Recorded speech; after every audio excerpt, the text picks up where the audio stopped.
A Liberal government will also do what the Harper Conservatives ought to have said years ago.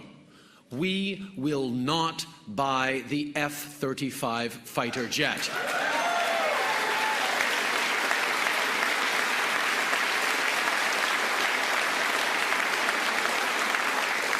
Instead, we will launch an open and transparent competition to replace the CF-18s, keeping in mind the primary mission of our fighter aircraft is the defense of North America.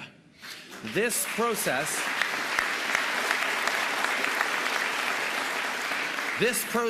will also ensure that bids include guaranteed industrial benefits for Canadian companies and workers.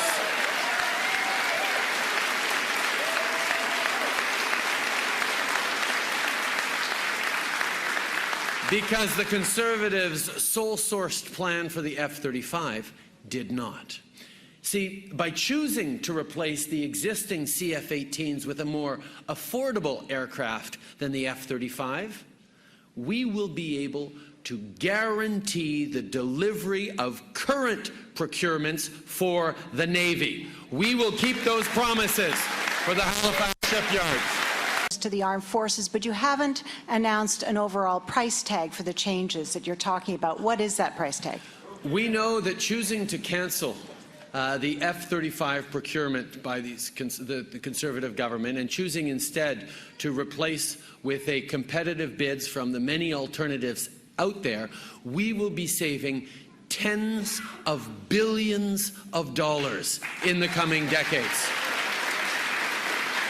That money will be put towards, first of all, ensuring that the national shipbuilding strategy is actually able to complete all the ships promised